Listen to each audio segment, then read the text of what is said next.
Shabbat Shalom. It is good to be home in Toronto. Earlier this week, I, along with our senior rabbi, were honored to travel to New York City to attend and present at the Recharging Reform Judaism Conference. Recharging Reform, now in its second year, was in part organized and founded by our own Holy Blossom past president and Israel Dialogue's panelist Mark Anshin. Hosted at the Stephen S. Wise Free Synagogue, it brings together some of the most impassioned and engaged leaders in all of liberal Judaism with the goal of examining some particularly challenging questions. Questions like particularism and universalism, Israel and diaspora, and especially this year, Zionism. What is the role of progressivism in Jewish spaces? What will be the role of Jews going forward in progressive spaces?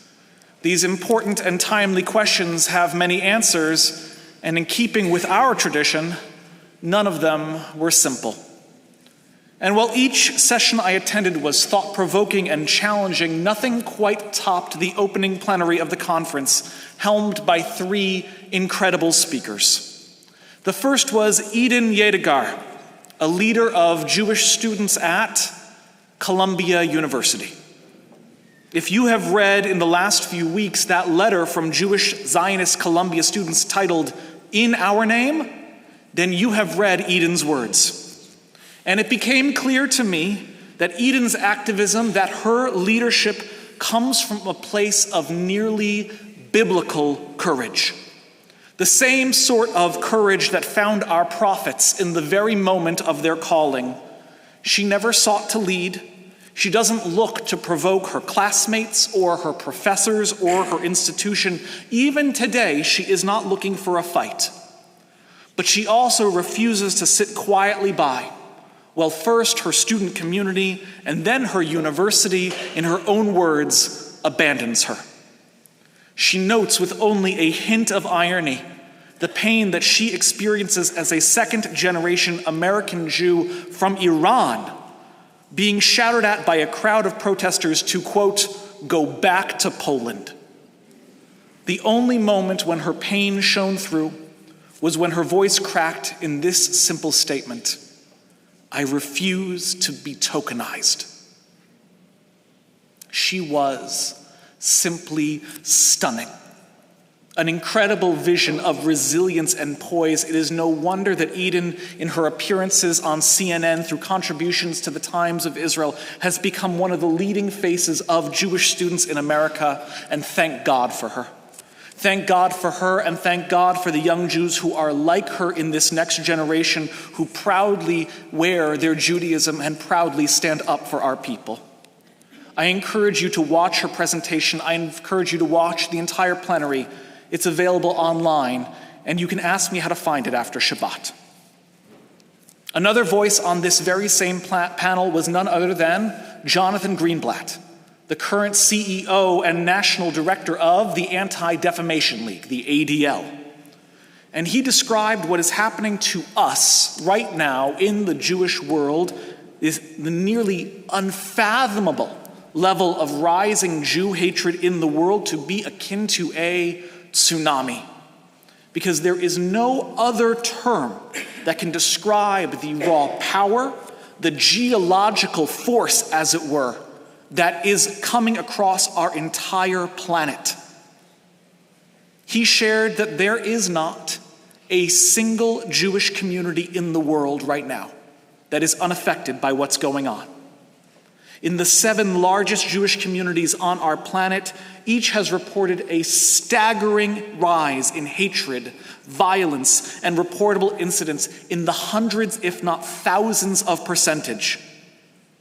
And describing it, this sudden wave, he quoted, of all people, Vladimir Lenin, saying, "There are decades when nothing happens. There are days when decades happen. And these are those days." If Eden was a portrait of courage, then Jonathan was a figure of strength. And the third voice that joined them was none other than Rabbi David Wolpe, one of the most influential rabbis in the world. Rabbi Wolpe, for those of you who don't know, was the senior rabbi of Sinai Temple in Los Angeles before retiring last summer to become distinguished visiting scholar at Harvard University. And Rabbi Wolpe publicly stepped down from the Anti-Semitism Advisory Committee at Harvard in protest of its administration last year. I had never before had the opportunity to learn from Rabbi Wolpe, but in a moment I understood why so many consider him to be one of the greatest rabbis alive today. He completed the trifecta of what made this panel so very incredible, because alongside courage and strength, he brought wisdom. He brought Torah. He brought this week's Torah. In our Torah portion this week, Bechukotai, we read, "If you follow my laws faithfully, observe my mitzvot, then I will grant you," and what follows is a vision of perfection. The Jewish people in their ancient land are aligned with the world around them. They are in harmony with God. And as a result, they see a partnership of plenty. Divine benevolence enters into the world and rewards them with nothing less than shalom. Shalom upon the land. Shalom within the world. Shalom from war. Shalom in the family. Shalom for all who dwell with them. It is a complete shalom, a shalom of redemption. And many of us, when reading the Torah portion, will get caught in that vision of peace, that vision of shalom, or perhaps we will get caught up on the darker verses that follow. But what nearly everyone will overlook is the very first word of the Torah portion. Im. Im is if. And what Rabbi Wolpe taught a room full of Jewish leaders worried about our collective future is that it all depends on if. The Ishbitzer Rebbe, who Rabbi Wolpe began by quoting, was a Hasidic rabbi in Poland during the 1800s. And the Ishbitzer spent much of his time pondering the nature and existence of free will. According to Wolpe, quoting the Ishbitzer, if represents all of the potential for positive and negative in a single moment.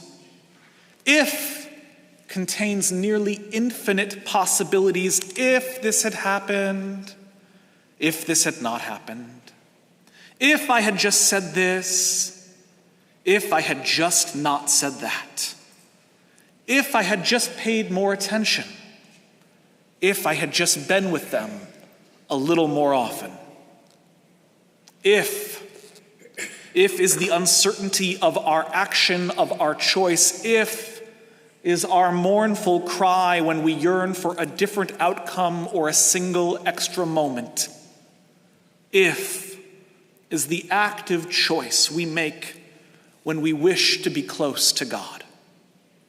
And if is the moment of free will, because it is the moment that God gives us that choice. It all depends on if, says the rabbi from Poland and the rabbi from California in a single voice. This vision of redemption, bechukotai, is dependent on if. If is not beyond us. It is not impossible to us. It is not unknown to us. We know, in fact, exactly how to get to a better world. We know what we have to do. All we have to do is follow through on if.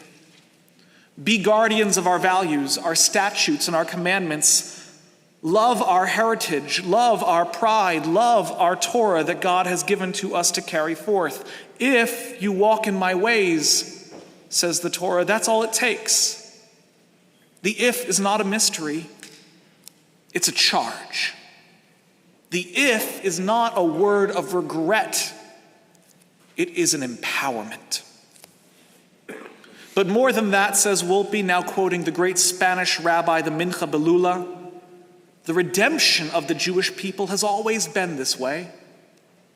It has always relied on if, or more accurately, it has always relied on im, specifically on the aleph and the mem, the two letters that make up the word im. In the days of our ancestors, in the redemption from Egypt, we had im, we had aleph, Aharon, and we had mem, Moshe. And in the redemption from our first exile, we had im, we had aleph, Esther, and we had mem, Mordechai. And in the final moments of this world, at the very edge of Olam Haba, the world to come, teaches the rabbi, we will also have im. We will have aleph, Eliyahu Hanavi, and we will have mem, Mashiach. And while that vision may not resonate with all who are here today, the point remains. Im carries forth with us our past and this moment, all that comes forth from it. And my own small word of Torah on this subject. Many of you know that Aleph is the first letter of the Hebrew alphabet. Some of you may be aware that Mem marks the very middle, the first moment and the present, the past and where we stand right now, im, if. But you all know that this is not the only moment we have, for there is always the future, the end, that final letter of the Hebrew alphabet, Taf. Aleph, Mem, and Taf. We put them together and we spell Emet, truth. One day our Jewish tradition teaches us, as we will pray in our Aleinu in just a few moments, we will have truth. In fact, the world will have truth. The world will be one, we will be one, God's name will be one. And the great mission of the Jewish people is to live in the service of that vision of redemption, that vision of truth. That is our future, and it is for the future. We are not there yet. We are still here, ever dwelling in the middle, ever dwelling in im, always dwelling at if. And if we walk in the ways of our people, and if we love our Torah more than our enemies hate us, and if we embrace every chance we find for the redemption of the world, then one day we will get to that end. We will get to truth, the truth that we saw this week in our Torah portion, the truth of Shalom. And now we live in if. Now we live in the gift of if. Shabbat Shalom.